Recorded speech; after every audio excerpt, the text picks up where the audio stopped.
So beta, we will start our official sample paper today. This is the official sample question paper released by CBSE and ये अपना current year दा year 2023 and 2024, right? So first of all beta, before starting the paper, let us see कि साडा paper दा format की होने वाला वा, ठीक है? सो इन्ना तो तुहानू पता ही है कि तुहाडा 3 hours एग्जाम आ एंड 80 मार्क्स का पेपर होगा एंड पेपर दे विच बेटे अपने कोले दो पार्ट्स होणगे, राइट? पार्ट ए दे विच तुहानू वॉल्यूम 1 एंड वॉल्यूम 2 विचों क्वेश्चंस पूछे जाणगे एंड पार्ट बी दे विच तुहानू वॉल्यूम 3 विचों क्वेश्चंस पूछे जाणगे एंड बेटे जो पार्ट बी है ना ਉਹਦੇ ਵਿੱਚ ਦੋ ਪਾਰਟਸ ਹੁੰਦੇ ਆ ਇੱਕ ਹੁੰਦਾ analysis of financial statement means your volume 3 and other is computerised accounting ਬੇਟੇ ਕੰਪਿਊਟਰਾਈਜ਼ਡ ਅਕਾਊਂਟਿੰਗ ਵਾਲਾ ਪਾਰਟ ਤੁਸੀਂ ਇਗਨੋਰ ਕਰਨਾ ਵਾ ਠੀਕ ਹੈ ਇਹ ਸੋਲਵ ਨਹੀਂ ਕਰਨਾ ਹੁੰਦਾ ਤੁਸੀਂ ਆਪਣਾ ਪਾਰਟ ਏ ਜੋ ਕਿ ਵੋਲਿਊਮ 1 ਐਂਡ ਵੋਲਿਊਮ 2 ਉਹਦੇ ਸਾਰੇ ਕੁਐਸਚਨਸ ਕਰਨੇ ਆ ਐਂਡ ਪਾਰਟ ਬੀ ਦੇ ਵਿੱਚ ਸਿਰਫ ਫਰਸਟ ਵਾਲਾ ਸੈਕਸ਼ਨ ਕਰਨਾ that is your volume 3 okay so बेटे पेपर दे विच टोटल थोड़े कोले 34 क्वेश्चंस होणगे जिहदे विच बेटे तुहानू पता ही आ कि 20 MCQs हुंदे आ पहले 1 to 16 क्वेश्चंस MCQ होणगे पार्ट ए 27 to 30 होणगे पार्ट बी मीनस 16 MCQs पूछे जाणगे वॉल्यूम 1 एंड 2 विचों एंड 4 MCQs होणगे वॉल्यूम 3 दे ठीक है ਉਹ ਤੋਂ ਬਾਅਦ बेटा थोड़े कोले 3 मार्कर्स होणगे 17 to 20 and 31 32 volume 3 day, right? It means 4 questions from volume 1 and 2 and 2 questions from volume 3. ਉਹ ਤੋਂ ਬਾਅਦ बेटा 21 22 and 33 3 questions होंगे 4 markers, 2 questions from volume 1 and 2 and 1 question from volume 3 ठीक है ਉਹ ਤੋਂ ਬਾਅਦ बेटे 23 to 26 and 34 ਤੁਹਾਡਾ 6 ਮਾਰਕਰ ਆ ਜਿਹਦੇ ਵਿੱਚ 4 questions ਪਾਰਟ A ਚ ਹੋਣਗੇ and 1 question ਪਾਰਟ B ਚ and ਉਹ ਇੱਕ question ਤੁਹਾਨੂੰ ਪਤਾ ਹੀ ਆ ਕਿ ਕੈਸ਼ ਫਲੋ ਦਾ ਹੋਊਗਾ ਫॉर श्योर ਠੀਕ ਹੈ ਐਂਡ ਬਾਕੀ ਜਿਹੜੇ 4 ਲੌਂਗ ਆ ਉਹਦੇ ਵਿੱਚੋਂ ਜਿਵੇਂ ਸ਼ੇਅਰ ਕੈਪੀਟਲ ਹੋ ਗਿਆ ਡਿਬੈਂਚਰਸ ਹੋ ਗਿਆ ਫॉर श्योर ਉਹਨਾਂ ਚੋਂ ਲੌਂਗ ਕੁਐਸਚਨਸ ਆਉਂਦੇ ਆ ਦੈਨ ਐਡਮਿਸ਼ਨ ਔਰ ਰਿਟਾਇਰਮੈਂਟ ਚੋਇਸ ਹੁੰਦੀ ਆ ਠੀਕ ਸੈਂਪਲ ਪੇਪਰ ਦੇਖ ਕੇ ਤੁਹਾਨੂੰ ਇਹ ਵੀ ਪਤਾ ਲੱਗ ਜਾਊਗਾ ਕਿ ਇੰਟਰਨਲ ਚੋਇਸ ਕਿਵੇਂ ਮਿਲ ਰਹੀ ਆ ਤੁਹਾਨੂੰ देखो इंटरनल चॉइस 7 questions चा 1 markers and 3 markers 2 questions चा चॉइस आ 4 markers 1 question चा चॉइस आ and 6 markers 2 questions चा चॉइस आ सो इंटरनल चॉइस भी बेटे पेपर च देखण नूं मिलदी आ ठीक है सो आई होप कि हुण तुहानूं पता चल गया कि 20 MCQs ने then you have 6 questions जो कि 3 markers ने 3 questions होणगे 4 markers and 5 questions होंगे 6 markers. So beta let us start part A. So part A belongs to volume 1 that is accounting for partnership firms and companies your volume 2 ठीक है so part A च अपने कोले volume 1 and volume 2 they questions ने so let us read our very first question of the paper. A and B are partners sharing profits and losses in the ratio of 3:2. A and B the old profit sharing ratio given a then C ਨੂੰ admit ਕੀਤਾ ਗਿਆ ਵਾ for 1/4 share for which 30,000 and 10,000 are credited as a premium for goodwill to A and B. The new profit sharing ratio will be सो बेटे ਆਪਾਂ new profit sharing ratio calculate करनी आ सो देखो सी ਨੂੰ अगर एडमिट करवाया तो सी PFG लेके आया होगा देन ਤੁਹਾਨੂੰ पता वा कि वो PFG सैक्रीफाइसिंग पार्टनर्स च क्रेडिट ਹੁੰਦਾ सो A and B अगर दोनों च क्रेडिट हो रहा तो दोनों सैक्रीफाइसिंग पार्टनर्स ने राइट एंड ਤੁਹਾਨੂੰ ਇਹ ਵੀ पता वा कि जो PFG आ ਉਹ ਸੈਕਰੀਫਾਈਸਿੰਗ ਰੇਸ਼ੋ ਚ ਕ੍ਰੈਡਿਟ ਹੁੰਦਾ ਪਾਰਟਨਰਸ ਨੂੰ ਸੋ ਇੱਥੋਂ ਦੀ ਸਾਨੂੰ ਸੈਕਰੀਫਾਈਸਿੰਗ ਰੇਸ਼ੋ ਕਿੰਨੀ ਮਿਲ ਗਈ ਆ 3:1 सो देखो C ਨੂੰ एडमिट किया गया 1/4 शेयर लिए राइट सो अगर सैक्रीफाइसिंग रेशो 3:1 पता तो ਆਪਾਂ सैक्रीफाइसिंग शेयर कैलकुलेट कर सकते हैं A B ਦਾ सो C ਦਾ शेयर आ 1/4 A will sacrifice 3/4 and B will sacrifice 1/4 so A the sacrifice कितना हो गया 3/16 and B ਦਾ sacrifice कितना हो गया 1/16 ਹੁਣ ਤੁਹਾਨੂੰ ਪਤਾ ਹੀ ਆ ਅਗਰ ਤੁਹਾਡੇ ਕੋਲੇ 올ਡ ਸ਼ੇਅਰ ਆ ਸੈਕਰੀਫਾਈਸਿੰਗ ਸ਼ੇਅਰ ਆ ਤੁਸੀਂ ਨਿਊ ਰੇਸ਼ੋ ਕੈਲਕੂਲੇਟ ਕਰ ਸਕਦੇ ਹੋ so how will you calculate the new share of AB old minus sacrificing share, right? So old share is 3/5, 2/5. A the sacrificing share ਆਪਾਂ calculate ਕੀਤਾ 3/16, B ਦਾ sacrificing share calculate ਕੀਤਾ 1/16 and C ਦਾ ਤਾਂ share given ਹੀ ਆ 1/4. ਹੁਣ ਤੁਸੀਂ ਇਹਨੂੰ calculate ਕਰੋਗੇ 16 3s are 48, 5 3s are 15, 16 5s are 80. Same way ਇੱਥੇ ਲਿਖ ਲਓਗੇ 48 minus 15 33, 32 minus 5 27 and ਇੱਥੇ ਬੇਟੇ 80 ਬਣਾਉਣ ਲਈ ਤੁਸੀਂ 20 ਨਾਲ ਮਲਟੀਪਲਾਈ ਕਰੋਗੇ this is 20/80. ਸੋ ਬੇਟਾ hence ਸਾਨੂੰ ਨਿਊ ਰੇਸ਼ੋ ਕਿੰਨੀ ਮਿਲ ਗਈ 33 27 20. Let us move to question number 2. So beta question number 2 assertion or reason based question. So let us read the assertion first. Batman, a partner in a firm with 4 partners, has advanced a loan of 50,000. So beta एक partner ने firm ਨੂੰ loan ਦਿੱਤਾ ਹੋਇਆ ਵਾ 50,000 ਦਾ for last 6 months. मतलब 6 ਮਹੀਨੇ ਪਹਿਲਾਂ ਹੀ ਉਹਨੇ loan ਦਿੱਤਾ ਵਾ ਨਾ without any agreement. So this partner has given the loan to the firm for last 6 months of the financial year without any agreement, means ਉਹਨਾਂ 'ਚ ਕੋਈ ਵੀ deed ਨਹੀਂ ਹੋਈ ਹੈਗੀ. Now he is claiming interest on loan of 3,000 despite the firm being in a loss for the year. So ਸਾਨੂੰ ਇੰਨਾ ਤਾਂ ਪਤਾ ਹੀ ਆ ਅਗਰ partner ਨੇ firm ਨੂੰ loan ਦਿੱਤਾ ਹੋਇਆ then it is a charge against profit, right? ਅਗਰ charge against profit ਆ ਤਾਂ ਚਾਹੇ firm ਨੂੰ profit ਹੋਵੇ ਚਾਹੇ loss ਹੋਵੇ इंट्रस्ट तो फर्म ਨੂੰ प्रोवाइड करना ही पऊगा बट इंट्रस्ट कैलकुलेट कर लेने आ कितना बनता वा लोन दिता होया वा 50,000 अगर डीड नहीं हैगी तो इंट्रस्ट 6% पर एनम हुंदा क्योंकि इत्थे 6 मंथ्स बड़ा भी पॉइंट आ कि लास्ट 6 मंथ्स च लोन प्रोवाइड किया गया सो 6/12 भी करांगे so it will be 1500. So IOL provide करना चाहिए पार्टनर ਨੂੰ 1500 ਦਾ but he is demanding 3000. Hence बेटा साडी असर्शन गलत हो जाती है. ठीक है देन रीजन की लिखा होया in the absence of any agreement or provision in the partnership deed provisions of Indian Partnership Act 1932 would apply and this is absolutely correct. ठीक है hence बेटे अपना करेक्ट आंसर की बन चुका that assertion is incorrect and reason is correct option D. Okay, so let us move to question number 3.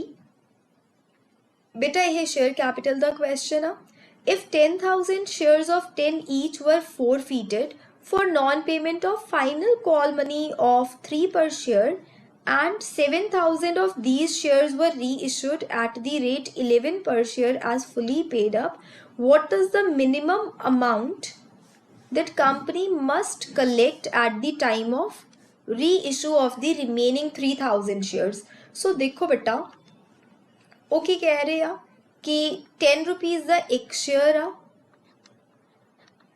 3 रुपये पे नहीं होए तो मतलब 7 रुपये पे होए होंगे एंड 3 रुपये ਦੇ डिफॉल्ट ਦੀ वजह ਨਾਲ ਉਹਨਾਂ ਨੇ ਕੀ ਕਰਤੇ ਸ਼ੇਅਰਸ ਫੋਰਫੀਟ ਕਰਤੇ 10,000 ਸ਼ੇਅਰਸ ਰਾਈਟ ਐਂਡ ਉਹਦੇ ਚੋਂ ਲੇਟਰ ਔਨ 7,000 ਸ਼ੇਅਰਸ ਉਹਨਾਂ ਨੇ ਰੀਇਸ਼ੂ ਕੀਤੇ ਪ੍ਰੀਮੀਅਮ ਤੇ ਮਤਲਬ 11 ਰੁਪਏ ਤੇ ਤਾਂ 1 ਰੁਪਏ ਦਾ ਪ੍ਰੀਮੀਅਮ ਹੋ ਗਿਆ ਹੁਣ ਉਹ ਪੁੱਛ ਰਹੇ ਆ ਕਿ ਜੋ ਰਿਮੇਨਿੰਗ 3,000 ਸ਼ੇਅਰਸ ਨੇ ਉਹਦੇ ਤੇ ਮਿਨੀਮਮ ਅਮਾਉਂਟ ਦੱਸਣੀ ਆ ਅਸੀਂ ਕਿ ਫਰਮ ਜੋ ਆ ਕੰਪਨੀ ਜੋ ਆ ਉਹ ਕਿੰਨੀ ਕਲੈਕਟ ਕਰੂਗੀ ਠੀਕ ਹੈ ਹੁਣ ਤੁਹਾਨੂੰ ਇੰਨਾ ਤਾਂ ਪਤਾ ਵਾ ਕਿ जिन्नी अमाउंट असी रिसीव कर ली वो शेयर फोरफीचर अकाउंट च जाती होंगी आ and this is the maximum discount a company can give on re issue right so 7 रुपये का मैक्सिमम डिस्काउंट कंपनी दे सकती आ सो अगर 3,000 शेयर्स कंपनी ने री इशू करने आ तो वध तो वध कंपनी 7 रुपीज़ का डिस्काउंट ऑफर कर सकती आ दैट इज 21,000 सो घट्टो घट कंपनी नू किन्ने ते शेयर री इशू करना पऊगा 3 रुपीज़ से तो मिनिमम अमाउंट कंपनी किन्नी कलैक्ट करूगी 9,000 राइट सो ये आप minimum amount minimum reissue price और मैक्सिमम डिस्काउंट वाले टॉपिक च डिस्कस किया होया ठीक है I hope you are getting this point कि 9,000 आंसर किवें बनिया ठीक है जिन्नी शेयर फोरफीटेड अकाउंट अमाउंट हुंदी आ उन्ना ही कंपनी मैक्सिमम डिस्काउंट अलाउ कर सकती आ। सो 10 रुपये फेस वैल्यू आ, company maximum at the most 7 का डिस्काउंट दे सकती आ। सो घट्टो घट्ट 3 ते तो रीइशू करना पऊगा ना, इन्नी तो मिनिमम अमाउंट जी कंपनी को कलैक्ट करनी पऊगी। रेस्ट कंपनी की चॉइस आ, 3 मिनिमम अमाउंट आ, 3 तो ज़्यादा तो भी रीइशू कर सकती आ, पर उन्होंने पूछी ही मिनिमम अमाउंट सीगी, तो आप मिनिमम वैल्यू कैलकुलेट कर ली, that is 9000। So bete, let us move to next question. So this is the choice question of question number 3. On 1st April 2022, Galaxy Limited had a balance of 8 lakh in securities premium account. So bete, किसी Galaxy Limited नाम दी company कोले 8 लाख जो आ securities premium च पिया। During the year, company ने 20,000 equity shares issue किते आ as bonus shares. So bete, ये ना एक कॉन्सेप्चुअल पॉइंट आ कि कंपनी जो आ जो बोनस शेयर्स इशू कर दिया, so company utilize the balance of securities premium, right. Means जो सिक्योरिटीज प्रीमियम अकाउंट बैलेंस पे आवा, company will use that balance in order to issue the bonus shares. ते उन्होंने लिखा भी होया वा, ड्यूरिंग द ईयर कंपनी ने बोनस शेयर्स इशू किए 20,000 दे and used the balance amount to write off loss on issue of debentures. So कहते जो बैलेंस बचिया ਉਹਦੇ ਨਾਲ ਕੰਪਨੀ ਨੇ ਡਿਬੈਂਚਰਸ ਦਾ ਜੋ ਵੀ ਲਾਸ ਸੀਗਾ ਉਹਨੂੰ ਰਾਈਟ ਆਫ ਕੀਤਾ। ਉਹ ਵੀ ਤੁਹਾਨੂੰ ਪਤਾ ਹੀ ਆ ਕਿ ਡਿਬੈਂਚਰਸ ਇਸ਼ੂ ਕਰਦੇ ਆ ਤਾਂ ਜੋ ਵੀ ਲਾਸ ਹੁੰਦਾ ਉਹ ਵੀ ਆਪਾਂ ਸਿਕਿਉਰਿਟੀਜ਼ ਪ੍ਰੀਮੀਅਮ ਚੋਂ ਰਾਈਟ ਆਫ ਕਰਦੇ ਆ। ਸੋ ਦੇਖੋ ਬੇਟੇ, ਸਭ ਤੋਂ ਪਹਿਲਾਂ ਸਿਕਿਉਰਿਟੀਜ਼ ਪ੍ਰੀਮੀਅਮ ਚ ਬੈਲੈਂਸ ਕਿੰਨੇ ਦਾ ਪਿਆ ਵਾ, 8 ਲੱਖ ਦਾ। then असी ए सिक्योरिटीज प्रीमियम चो कुछ अमाउंट यूज की बोनस शेयर्स इशू करने लिए। सो 20,000 बोनस शेयर्स इशू किए 10 each, minus we have utilised 2 lakh, right. So हले भी सिक्योरिटीज प्रीमियम चो साडे कोले बैलेंस किन्ने दा बच गया, 6 लाख रुपीज़ दा। सो नेक्स्ट की कह रहे आ कि 2 लाख 9% डिबेंचर्स इशू किए एट अ डिस्काउंट ऑफ 10%, मतलब डिस्काउंट किन्ने दा हो गया, 10 रुपीज़ दा, and redeemable at a premium of 5%.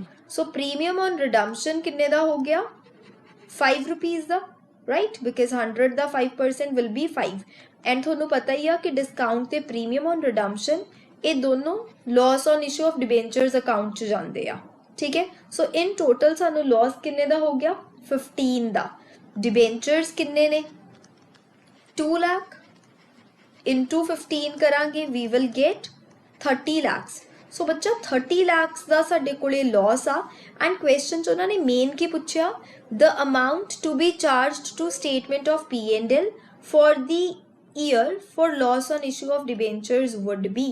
सो आपां की करना हुंदा वा, सिक्योरिटीज प्रीमियम नू यूटिलाइज करदे आ, then अगर सिक्योरिटीज प्रीमियम च सफिशिएंट बैलेंस ना होवे तो स्टेटमेंट ऑफ P&L आपां ओपन करदे आ and loss on issue of debentures नू आपां राइट ऑफ कराउने आ। सो लॉस तो आपां कैलकुलेट कर लिया। सो डिस्काउंट 10 रुपये का सी, प्रीमियम 5 का, जो तुसीं इंडिविजुअली कैलकुलेट करना you will gate 20 lakhs and 10 lakhs and total तो 30 लाख ही बनूगा, मतलब टोटल लॉस हो गया 30 लाख का। एंड सिक्योरिटीज प्रीमियम च साडे कोले किन्ने दा बैलेंस पिया सीगा, 6 लाख का, मतलब रिमेनिंग बैलेंस लिए we will open statement of P&L account, तो वो किन्ना हो जाऊगा, 24 lakhs, राइट। देयरफॉर बेटे इस क्वेश्चन का आंसर की हो गया, option C 24 lakhs। So let us move to question number 4। ABC, who were sharing profits and losses in the ratio 4:3:2, decided to share the future profits in this ratio. So beta ये change in PSR the question आ, an extract of balance sheet given आ जिदे च workmen compensation reserve given uh 65,000 the, and at the time of reconstitution a certain amount of claim on workmen compensation was determined। मतलब workmen compensation claim arise होया जो firm reconstitute हो रही है and then बेटे क्लेम नहीं given. Normal scenario च की हुंदा, सानू क्लेम वैल्यू गिवन हुंदी आ, फिर आपां की एंट्री पास कर रहे हुन्ने आ, workman compensation reserve to workman compensation liability और claim, right. Reserve 65,000 but claim value नहीं पता, एंड उस क्लेम तो बाद अगर किसी भी क्वेश्चन रीवैल्यूएशन ओपन हो जाए तो रीवैल्यूएशन पार्टनर्स च डिस्ट्रीब्यूट करते हैं। ਹੁਣ ਮੈਨੂੰ ਕਿਵੇਂ ਪਤਾ ਚੱਲਿਆ ਕਿ ਇੱਥੇ ਰੀਵੈਲੂਏਸ਼ਨ ਡੈਬਿਟ ਹੋਊਗਾ? ਦੇਖੋ ਬੇਟੇ ਉਹਨਾਂ ਨੇ ਕੀ ਲਿਖਿਆ ਵਾ ਕਿ ਵਰਕਮੈਨ ਕੰਪਨਸੇਸ਼ਨ ਕਲੇਮ ਡਿਟਰਮਿਨ ਹੋਇਆ ਫॉर ਵਿਚ ਬੀਜ਼ ਸ਼ੇਅਰ ਆਫ ਲਾਸ ਅਮਾਉਂਟਡ ਟੂ 5000। ਅਗਰ ਰੀਵੈਲੂਏਸ਼ਨ ਡੈਬਿਟ ਹੋਇਆ ਉਹ ਤੋਂ ਬਾਅਦ ਕੀ ਕੀਤਾ ਹੋਊਗਾ? ਨੈਕਸਟ ਐਂਟਰੀ ਦੇ ਵਿੱਚ ਪਾਰਟਨਰਸ ਨੂੰ ਡੈਬਿਟ ਕਰਾਇਆ ਗਿਆ ਹੋਊਗਾ ABC ਤੇ ਉਹ ਲਾਸ ਜਿਹੜਾ ਵਾ ਉਹਨਾਂ 'ਚ ਡਿਸਟਰੀਬਿਊਟ ਕੀਤਾ ਗਿਆ ਹੋਊਗਾ। ਬਟ ਵੀ ਡੋਂਟ ਨੋ ਕਿ ਲਾਸ ਕਿੰਨੇ ਦਾ, ਸਾਨੂੰ ਸਿਰਫ B ਦਾ ਸ਼ੇਅਰ ਪਤਾ ਵਾ 5000, ਰਾਈਟ। ਸੋ ਜੋ ਵੀ ਲਾਸ ਹੋਵੇ ਉਸ ਲਾਸ ਨੂੰ B ਦੇ ਓਲਡ ਸ਼ੇਅਰ ਨਾਲ ਮਲਟੀਪਲਾਈ ਕੀਤਾ ਗਿਆ ਹੋਊਗਾ, ਦੈਟ ਇਜ਼ 3/9, ਤਾਂ B ਦੀ ਅਮਾਊਂਟ ਆ ਗਈ ਹੋਊਗੀ 5000। ਸੋ ਇੱਥੋਂ ਦੀ ਆਪਾਂ ਟੋਟਲ ਲਾਸ ਡਿਟਰਮਿਨ ਕਰ ਸਕਦੇ ਹਾਂ, that is 15,000। समझ रहे हो गल बेटे?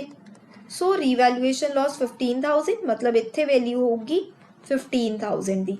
तो इत्थों दी सानू वर्कमैन कॉम्पनसेशन लाइबिलिटी दी वैल्यू मिल जाती है and workman compensation claim he question च पुछया गया वा।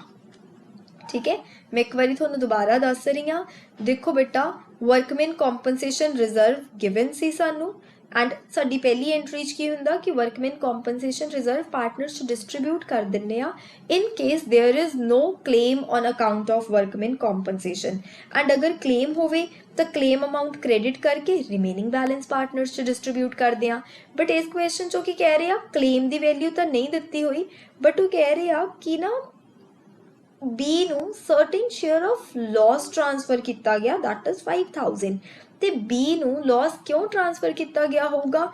ਕਿਉਂਕਿ ਵਰਕਮੈਨ ਕੰਪਨਸੇਸ਼ਨ ਲਾਇਬਿਲਿਟੀ ਵਰਕਮੈਨ ਕੰਪਨਸੇਸ਼ਨ ਰਿਜ਼ਰਵ ਤੋਂ ਜ਼ਿਆਦਾ ਹੋਊਗੀ।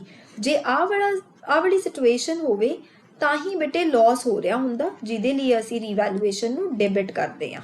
ठीक है, एंड इस क्वेश्चन हुण उन्होंने की दिता सी कि B ਨੂੰ ਡੈਬਿਟ ਕਿੰਨੇ ਨਾਲ ਕੀਤਾ, ਉਹ ਵੈਲਿਊ ਗਿਵਨ ਸੀ, ਤਾਂ ਉਹਦੇ ਬੇਸਿਸ ਤੇ ਅਸੀਂ ਟੋਟਲ ਲਾਸ ਡਿਟਰਮਿਨ ਕਰ ਲਿਆ।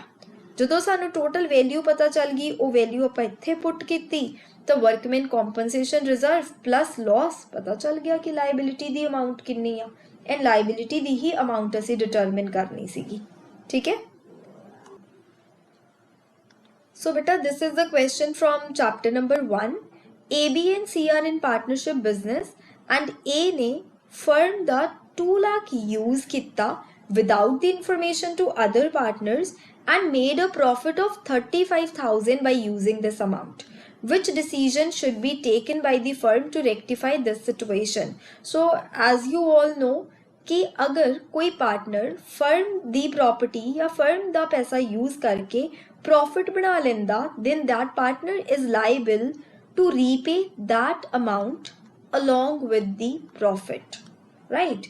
So बच्चा correct answer की हो जाएगा that A needs to return 2,35,000 to the firm, not B। so तुसी यही गड़बड़ करोगे, थोनों लगोगा शायद कल्ला प्रॉफिट वापस करना। नो बेटा, प्रिंसिपल अमाउंट भी वापस करनी आ जो पार्टनर ने यूज की एंड जो ने प्रॉफिट बना लिया वो भी वापस करना। वॉट इफ बेटा इस केस 35,000 का लॉस हो जाता, तो लॉस कोई माइनस नहीं करांगे, वो लॉस कोई फर्म नहीं बीयर करूगी, उस सिनेरियो दे विच भी उन्होंने 2 लाख पूरा वापस करना पऊगा एंड लॉस जो आ वो पार्टनर खुद बीयर करूगा। ठीक है, आई होप कि थोनों आ वाला पॉइंट याद आया, आपां प्रॉपर कॉन्सैप्ट च लिखिया सी। नैक्सट देखो बेटे, interest on partners loan is credited to. So बच्चा इंटरस्ट ऑन पार्टनर्स लोन किहड़े अकाउंट क्रेडिट हुंदा? पार्टनर दे फिक्स्ड कैपिटल या करंट अकाउंट च तां जांदा नहीं, ना ही पार्टनर दे ड्रॉइंग्स अकाउंट च जांदा। So interest on partners loan partner दे लोन अकाउंट च जांदा। अगर मैं तुहानूं याद करावां, रिटायरमेंट च आपां पार्टनर्स लोन अकाउंट बनाउंदे भी हुंदे सीगे, तां पार्टनर दे लोन अकाउंट इस साइड आपां लिखदे हुंदे सीगे जो भी प्रिंसीपल अमाउंट आ लोन दी, प्लस इसे साइड आपां इंटरस्ट भी रिकॉर्ड करदे हुंदे सी, the interest to be paid on loan, right. So जो भी इंटरस्ट हुंदा पार्टनर दे लोन दा वो हमेशा पार्टनर दे लोन अकाउंट क्रेडिट किया जाता, कोई वो कैपिटल करंट अकाउंट नहीं जाऊगा। एंड ड्रॉइंग्स इदा ही ऑप्शन वधाउण लई दिता होया। ठीक है, सो ये भी जनरल जा थ्योरी बेस्ड क्वेश्चन सीगा। So let us move to question number 6। Alexa Limited purchased building from Siri Limited for 8 lakh. The consideration was paid by issue of 6% debentures of 100 each at a discount of 20%. The 6% debentures account is credited with. So beta ये consideration other than cash वाला topic है. So पहली entry की होगी building to CD, right? वो entry तो मैं नहीं pass कर रही. Next entry की होगी जो साडा vendor है that is CD and discount ते debentures issue होया तो discount असी debit करांगे discount on issue and 2% debentures and उन्होंने पूछा कि कि डिबेंचर्स अकाउंट किस अमाउंट नाल क्रेडिट होगा ये असी दसना तो सब तो पहला नंबर ऑफ डिबेंचर्स कैलकुलेट कर लीए amount to be paid is 8 lakh this is our purchase consideration 20% the discount of face value is 100 so 100 the 20% 20 issued value कितनी होगी 80 ठीक है so 8 lakh by 80 we will get 1 lakh 10,000 ना सो बच्चा 8 lakh over 80 करांगे तो 10,000 डिबेंचर्स आ जाएंगे हुण तुहानूं इन्ना तो पता ही आ कि जो परसेंटेज डिबेंचर्स हुंदे आ उहनूं हमेशा फेस वैल्यू नाल मल्टीप्लाई कराया जांदा दैन नंबर ऑफ डिबेंचर्स नूं डिस्काउंट वाली वैल्यू नाल मल्टीप्लाई करावांगे ए वाली वैल्यू फाइंड करन लईए एंड इत्थे तां जो परचेज कंसिडरेशन आ ओही लिखी जांदी हुंदी आ राइट सो सानू आही वैल्यू चाहिए सी तो बाकी तो देखने की जरूरत नहीं है तुसीं सीधा 10,000 into 100 करो and you will gate 10 lakh right simple which of the following statement is incorrect about debentures so इन्ना जो केड़ी statement debentures है regarding incorrect so let us read all the statements interest on debentures is an appropriation of profit बेटा ये तो गलत आ क्योंकि थोनों पता ही है कि डिबेंचर्स का जो इंटरेस्ट आ it is a charge against profit right ये तो मैंडेटरी है पे करना ही करना है तो कोई अप्रोप्रिएशन नहीं हुई वो तो बाद जो कह रहे हैं डिबेंचर होल्डर्स क्रेडिटर्स होंगे आ कंपनी दे डेफिनेटली क्रेडिटर्स होंगे आ debentures can be issued to vendor at discount बिल्कुल कर सकते हैं डिस्काउंट ते भी प्रीमियम ते भी पार ते भी वो तो बाद interest is not paid on debentures issued as collateral security कदे भी डिबेंचर्स अगर एज कोलेटरल सिक्योरिटी इशू कर रहे हैं किसी बैंक नूं तो ਉਹਦੇ ਤੇ कोई इंटरेस्ट पे नहीं करते सो हेंस बेटा करेक्ट आंसर की हो गया ए बिकॉज असी इनकरेक्ट स्टेटमेंट दसनी सीगी ठीक है ते नाल लिख लियो कि जो डिबेंचर इंटरेस्ट आ वो अप्रोप्रिएशन नहीं चार्ज अगेंस्ट प्रॉफिट हुंदा ताकि तुहानूं ये भी पता चल जाए कि अगर वो गलत आ तो क्यों गलत आ okay So let us move to question number 7. Again, assertion and reason based question. A company is registered with an authorized capital of 5 lakh equity shares of 10 each, of which 2 lakh equity shares were issued and subscribed. All the money had been called up except 2 per share, which was declared as reserve capital. So बच्चा authorized capital सीगी 5 lakh दी 10 दा एक share सी ਜਿਹਦੇ ਚੋਂ 2 lakh equity shares company ਨੇ issue ਕੀਤੇ ਆ and ਉਹਦੇ ਚੋਂ ਕੰਪਨੀ ਨੇ ਸਿਰਫ ਜੋ ਓਕੇ ਕੰਪਨੀ ਨੇ ਸਾਰਾ ਪੈਸਾ ਮੰਗਵਾਇਆ ਸਿਰਫ 2 ਰੁਪਏ ਨੂੰ ਛੱਡ ਕੇ ਤੇ ਉਹ 2 ਰੁਪਏ ਨਾ ਉਹਨੇ ਰਿਜ਼ਰਵ ਕੈਪੀਟਲ ਰੱਖ ਲਈ ਬੇਟੇ ਰਿਜ਼ਰਵ ਕੈਪੀਟਲ ਉਹ ਕੈਪੀਟਲ ਹੁੰਦੀ ਆ ਜੋ ਕੰਪਨੀ ਸਿਰਫ ਵਾਈਂਡਿੰਗ ਅਪ ਦੇ ਟਾਈਮ ਕਾਲ ਕਰਦੀ ਆ so reserve capital can be called up only at the time of winding up of the company ਆ ਵਾਲੀ ਸਟੇਟਮੈਂਟ ਕਰੈਕਟ ਆ ਸੋ ਫਰਸਟ ਸਟੇਟਮੈਂਟ 'ਚ ਉਹਨਾਂ ਨੇ ਕਿਹਾ ਕਿ ਠੀਕ ਹੈ ਰਿਜ਼ਰਵ ਰੱਖ ਲਿਆ ਉਹਨਾਂ ਨੇ the share capital reflected in balance sheet as subscribed and fully paid up will be 0 I hope कि थोनों याद आ कि जो आप शेयर कैपिटल की बैलेंस शीट की सीगी तो वो मैं थोनों दसिया सीगा कि जो शेयर की फेस वैल्यू होंगी आ सब तो पहला चेक करना कि वेदर कंपनी पूरी अमाउंट रिसीव कर रही है या मंगवा रही है सो कंपनी ने 8 रुपीज़ कॉल किए आ 2 रुपीज़ कॉल ही नहीं किए सो अगर फुली कॉल्ड अप नहीं हैगी अमाउंट तो आप हमेशा एको ही कैटेगरी ओपन करते सीगे that is subscribed and not fully paid up right so मतलब इस case definitely subscribed and fully paid वाला जो साडा सैक्शन होगा वो 0 होगा ਉਹਦੇ 'ਚ कोई अमाउंट नहीं लिखांगे एंड ਉਹਦਾ रीजन की आ क्योंकि जी रिजर्व कैपिटल वो सिर्फ वाइंडिंग अप के टाइम असी कॉल करनी आ तो हले तो आप विचाले किते भी नहीं पूरे पैसे मंगवा रहे therefore subscribed and fully paid up जो कैपिटल आ वो 0 रिफ्लेक्ट करूगी एंड हेंस बेटा करेक्ट आंसर की बन चुका both assertion and reason are correct and reason is the correct explanation of assertion. So beta let us move to question number 8. G, S and T were partners sharing profits in the ratio 3:2:1. ਇਹ ਇਹਨਾਂ ਦੀ old profit sharing ratio ਆ G retired and his dues towards the firm including capital balance, accumulated profits and losses, revaluation gain amounted to 5,80,000. G retire हो रहा and ਉਹਦਾ balance कितना बन रहा 5,80,000 but ਉਹਨੂੰ full settlement कितनी amount pay ਕੀਤੀ गई ਆ 7 lakh for giving that additional amount of 1,20,000. So बच्चा 1,20,000 ਉਹਨੂੰ extra क्यों pay ਕੀਤਾ ਗਿਆ ਹੋਊਗਾ for hidden goodwill, right? I hope that you remember the concept of hidden goodwill. So amount ਆਪਾਂ ਕਿੰਨੀ pay ਕਰ ਰਹੇ ਹਾਂ G ਨੂੰ 7 lakh and amount to be paid मतलब ਉਹਦਾ balance ਕਿੰਨਾ ਬਣ ਰਿਹਾ ਸੀਗਾ 5,80,000 ਦਾ. So we are paying him 1,20,000 extra.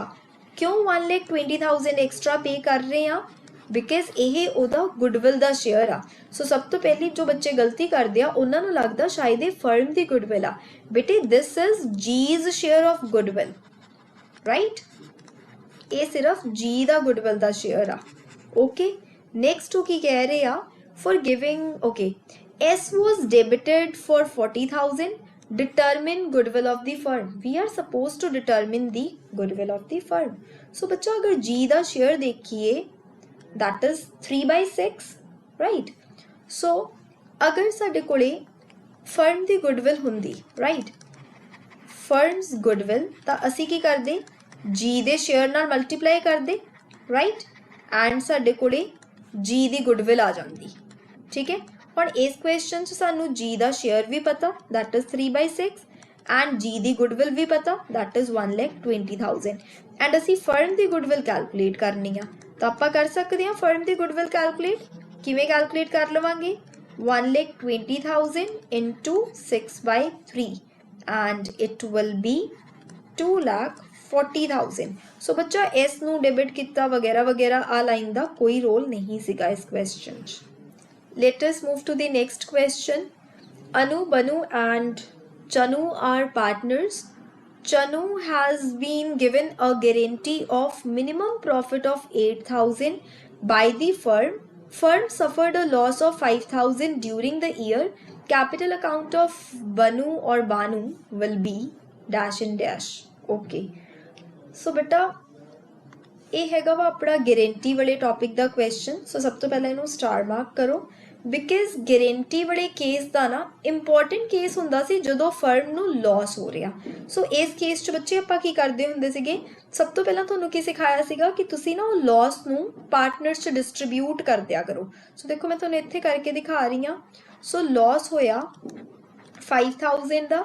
ਸੋ ਸਭ ਤੋਂ ਪਹਿਲਾਂ ਇਹ ਲਾਸ ਤੁਸੀਂ ਪਾਰਟਨਰਸ 'ਚ ਡਿਸਟਰੀਬਿਊਟ ਕਰ ਦਿਓ, ਠੀਕ ਹੈ?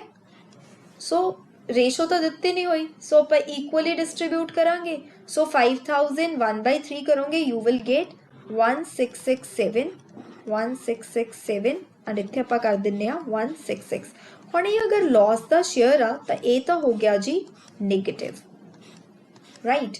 हुण बेटा पार्टनर असी किनू गारंटी दित्ती आ पार्टनर सी नू, right? That is 8,000 profit. So ਹੁਣ कैन यू टेल मी कि इत्थे ਅਸੀਂ कितनी अमाउंट ऐड करांगे in order to make it 8,000. So definitely 1,666 extra होना चाहिए 8,000 तो वो अमाउंट सानू कितनी मिल जूगी बेटे 9,666, राइट?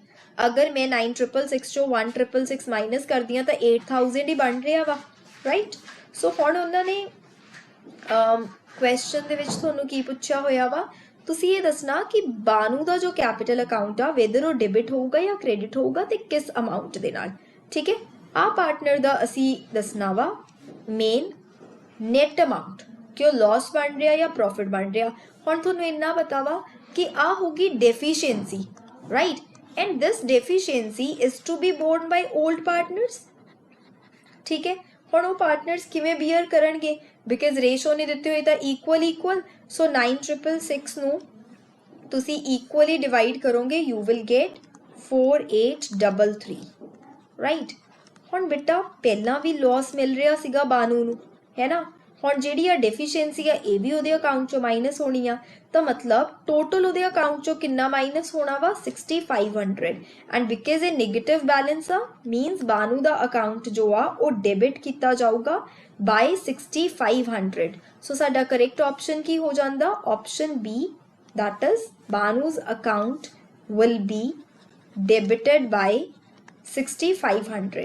आई होप कि थोनों ये क्लीयर होया। स्टार मार्क क्यों करवाया, क्योंकि ये अच्छा क्वेश्चन सीगा। ओके सो बेटा एक हाइपोथेटिकल सिचुएशन गिवन आ एंड असी 9 and 10 क्वेश्चन जो आ इहदे बेस ते आंसर करने आ। सो एक बारी 9 and 10 क्वेश्चन देख लेने आ। क्वेश्चन नंबर 9 इज ब्लैंक 1 दी अमाउंट पूछी गई है एंड क्वेश्चन नंबर 10 लिए ब्लैंक 2 दी अमाउंट पूछी गई है। सो ब्लैंक 1 मीनस कि इत्थे P&L अकाउंट कितना प्रॉफिट जाऊगा, right, and blank 1 is Richa दे कैपिटल अकाउंट कितना प्रॉफिट ट्रांसफर होगा। आ बड़ियां अमाउंट्स पूछिया गई ने। So let us read the question. Richa and Anmol are partners, ratio is 3:2, capital balances ने 2,50,000 एंड 1,50,000। IOC अग्री होया वा at the rate 6% per annum. अनमोल नू सैलरी भी मिल रही है 12,500 दी। During the year, the profits of the year prior to calculation of IOC but after charging Anmol's salary amounted to 62,000 and a provision of 5% of this profit is to be made in respect of manager's commission। So सब तो पहला थोनों ये point दा पता ही आ कि इत्थे जिहड़ा आपां प्रॉफिट क्रेडिट करदे आ वो हुंदा वा हमेशा after charges but before appropriations। मतलब ਇਹਦੇ ਚੋਂ ਨਾ ਕੋਈ ਅਪਰੋਪਰੀਏਸ਼ਨ ਨਹੀਂ ਮਾਈਨਸ ਹੋਣੀ ਚਾਹੀਦੀ ਕਿਉਂਕਿ ਸਾਰੀਆਂ ਅਪਰੋਪਰੀਏਸ਼ਨਸ ਅਸੀਂ ਡੈਬਿਟ ਸਾਈਡ ਦਿਖਾਉਣੀਆਂ ਹੁੰਦੀਆਂ ਨੇ, ਰਾਈਟ। बट वो कह रहा कि अनमोल की सैलरी तो जी माइनस कर चुकिया प्रॉफिट चो। सो इत्थे प्रॉफिट सीगा 62,000 का, अनमोल की सैलरी कितनी माइनस हो गई 12,500 दी, तो वो एड बैक करनी पऊगी, पर manager commission being a charge minus करनी पऊगी। एंड इस क्वेश्चन का बेटे ट्विस्ट आ मैनेजर की कमीशन कैलकुलेट करना। सो नॉर्मली असी की करते सी आ दोनों वैल्यूज़ नू ऐड करके ओदा परसेंटेज ला दिंदे सी मैनेजर कमीशन कैलकुलेट करने लिए, पर इस क्वेश्चन चो कहते कि प्रॉफिट है 62,000 and a provision of 5% of this profit is to be made in respect of manager's commission। So this profit means 62,000 da 5%। So manager's commission will be 62,000 da तुसी 5% करोगे, you will get 3,100। So बच्चा इत्थे manager's commission 3,100 minus करनी आ। So this is the twist of the question, ठीक। then तुसी इन्हां नू एडलेस करोगे, you will get 71,400। So blank 2 का आंसर मिल गया। वो तो बाद बेटे IOC किवें कैलकुलेट कर लोगे, 250 ओदा 6% that will be 15,000 and then 1,50,000 ओदा भी 6% it will be 9,000। अनमोल की सैलरी गिवन सी, ਹੁਣ ਤੁਸੀਂ 71,400 ਚੋਂ ਆ ਤਿੰਨੋਂ ਅਮਾਉਂਟਸ ਮਾਈਨਸ ਕਰੋਗੇ ਤਾਂ ਤੁਹਾਡੇ ਕੋਲੇ ਇੱਥੇ ਆ ਟੋਟਲ ਪ੍ਰੋਫਿਟ ਆ ਜਾਊਗਾ, that will be 34,900। then ਤੁਸੀਂ ਬੇਟੇ ਰੀਚਾ ਨੂੰ ਉਹਦਾ ਸ਼ੇਅਰ ਜਿਹੜਾ ਇਹਦੇ ਚ ਦੇ ਦੋਗੇ 3/2 that is 3/5 and you will get 20,940। Anmol the calculate ਕਰਨ ਦੀ ਜ਼ਰੂਰਤ ਨਹੀਂ ਆ ਕਿਉਂਕਿ ਰੀਚਾ ਦਾ ਹੀ ਪੁੱਛਿਆ, ठीक है। सो 29,440 आंसर मिल गया थोनों एंड इत्थे 71,400। सो दोनों ब्लैंक्स का आंसर मिल गया। सो बेटा let us see question number 11। In the absence of an agreement partners are entitled to. So अगर डीड नहीं हैगी, कोई अग्रीमेंट नहीं होया, तो पार्टनर्स को प्रॉफिट कैपिटल रेशो च मिलता नहीं, पार्टनर्स को तो प्रॉफिट इक्वली शेयर किया जाता। कमीशन मिलती है कोई एडिशनल सेल करन दे नाल, कोई कमीशन नहीं दी जाती। इंटरस्ट ऑन लोन और एडवांसेस मिलता, यस 6% पर एनम। सो ये तो जी मिल जाता वा। सैलरी मिलती है for working extras, no. IOC, no, right. So therefore बेटे करेक्ट आंसर की हो जाता वा ओनली पार्ट 3। सो ये तो पार्टनरशिप डीड वाली प्रोविजनस का बेसिक थियोरी क्वेश्चन सीगा, ओके। सो बेटा let us see question number 12। Rancho Limited took over assets worth 20 lakh from PK Limited by paying 30% through bank draft and balance by issue of shares of 100 each at a premium of 10%. So beta एक consideration other दिन cash वाला topic uh and मैं थोड़ा दस दिनी आ इस question दे विच ना fraction वाला पार्ट आ कि जो नंबर ऑफ शेयर्स और डिबेंचर्स पॉइंट्स जा रहे होण फ्रैक्शनस जा रहे होण तो आपां पॉइंट तो बाद वाले नंबर्स नूं इग्नोर करना हुंदा सिर्फ पॉइंट तो पहला वाला जो साडी वैल्यू आऊगी उन्ने शेयर्स असी कंसीडर करने आ एंड आ वाली फ्रैक्शन नूं असी थ्रू बैंक या थ्रू कैश पेमेंट करनी हुंदी है जो भी डिफरेंस बचूगा ठीक है सो ये वाला पॉइंट आ जो असी डिबेंचर्स वाले चैप्टर च देखा सी शेयर्स च कोई क्वेश्चन नहीं सीगा बट इत्थे साडे कोले हैगा वा ठीक है सो हुण देखो बटे 20 lakh is the purchase consideration main right 30% असी बैंक ड्राफ्ट दे थ्रू पे कर रहे हैं सो 20 लाख का 30% कितना हो जाता वा 6 लाख मतलब बैलेंस परचेज कंसिडरेशन कितनी बन जाती है 14 लाख तो नंबर ऑफ शेयर्स किवें कैलकुलेट करांगे 14 लाख डिवाइडेड बाय कितनी वैल्यू आ 100 10 दा प्रीमियम मीनस 110 जो तुसी इनू सॉल्व करोगे यू विल गेट 12727.27 तो आ 0.27 तुसी कंसिडर नहीं करना तुसी सिर्फ 12727 दे शेयर्स लवोगे ठीक है सो आपां किवें सॉल्व करांगे पीके जो कि वेंडर आ 20 लाख टू शेयर कैपिटल नूं हमेशा फेस वैल्यू नाल मल्टीप्लाई करना हुंदा तो 12727 into 100 it will be 1272700 two securities premium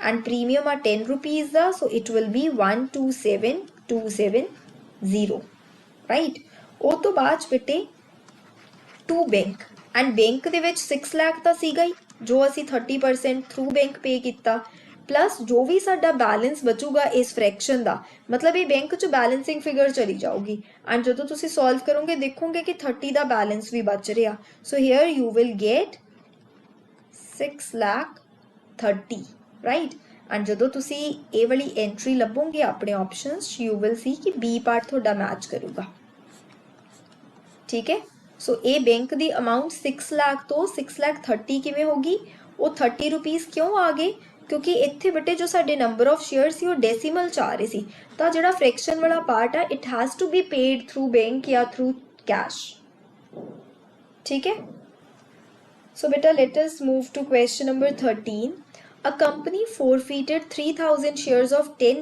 each on which only 5 per share including 1 premium has been paid so बच्चा 10 rupees the share uh 1 rupees the premium uh 5 including 1 premium means 4 plus 1 pay होया 6 rupees non payment uh and ए तो बाद shares forfeit किते गए आ किन्ने shares forfeit किते गए आ 3,000 shares and later on few shares were reissued at a discount of 1 per share and 6,000 capital reserves transfer किते and वो few shares किन्ने आ ओही असी calculate करने आ ठीक है हुण बेटे अगर मैं पहली एंट्री की गल करा so that will be share capital to share forfeiture to calls in arrear है ना एंड डिफॉल्ट आ 6 रुपीज़ का 6 3s are 18,000 and 3,000 शेयर सिगे here we will get 30,000 इत्थे forfeiture च अमाउंट आ जूगी 12,000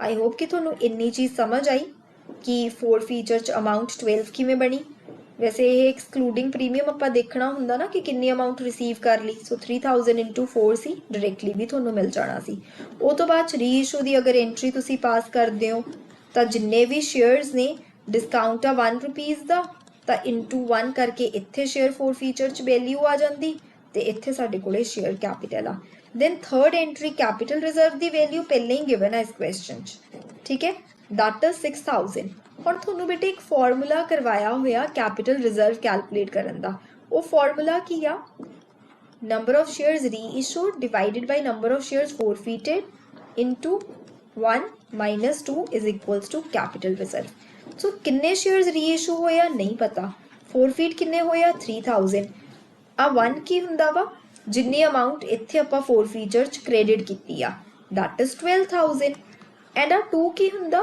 जिन्नी आपां इत्थे डेबिट कीती आ बट आ वाली अमाउंट का पता ही नहीं बट आ चीज़ का पता ना कि रीइशूड शेयर्स नूं 1 नाल मल्टीप्लाई करना सो इत्थे आपां R इंटू 1 लिख दिंदे आ हुण बेटे सॉल्व करके R की वैल्यू कैलकुलेट करनी आ so here you will get 4 so this is 4R minus 1R is equals to 6000 तुसी बच्चे नूं सॉल्व करोगे तो तुहाडे कोले नंबर ऑफ शेयर्स रीइशूड आ जाणगे that is 6000 divided by 3 2000 right so hence beta correct answer is 2000 shares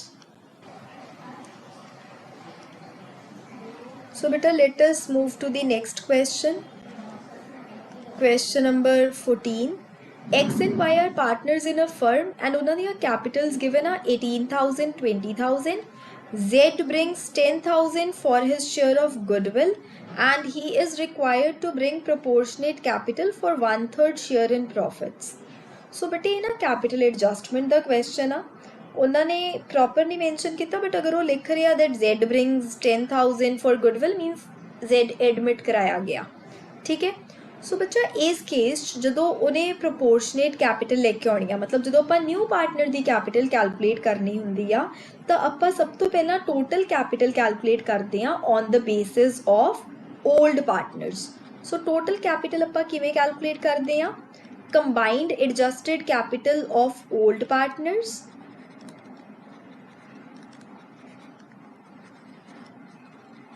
into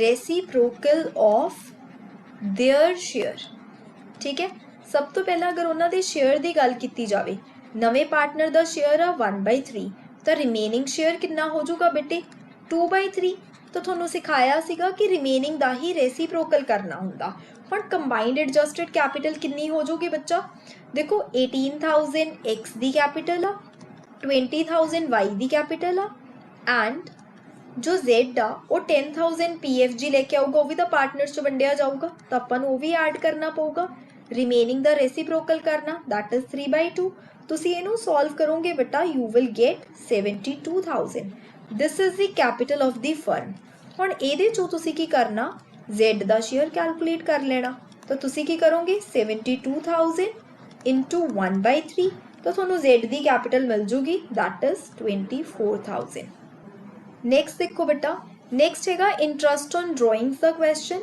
A B partners आ B draws a fixed amount at the end of every quarter so बच्चा अगर एक partner end of every quarter withdraw कर रहा तो साडे number of months किन्ने हुंदे आ I hope that you remember this point that is 4.5 end of every quarter means पहली ड्राइंग हुई होगी 30th जून ਨੂੰ and last drawing हुई होगी 31st मार्च ਨੂੰ so 30th June to 31st March 9 months 31st March to 31st March 0 so average period कितना हो गया 4.5 ठीक है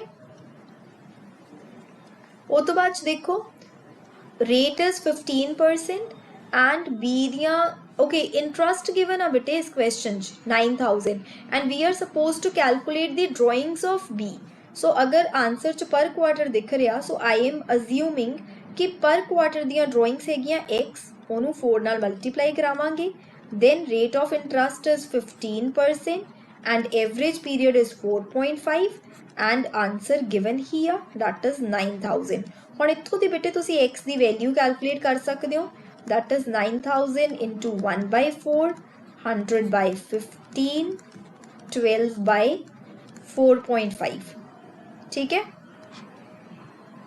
सो तुसी इनू सॉल्व कर लोगे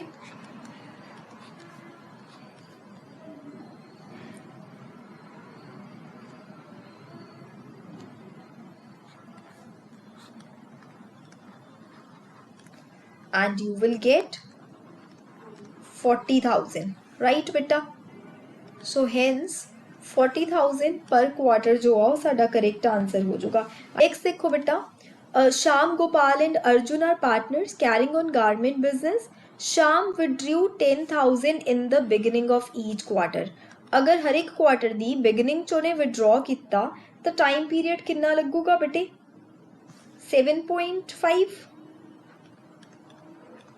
right beginning of each quarter ना तो पहली ड्राइंग तो पिछे 12 मंथ्स आ लास्ट ड्राइंग तो पिछे 3 months आ, तो 12 plus 3 by 2 we will get 7.5.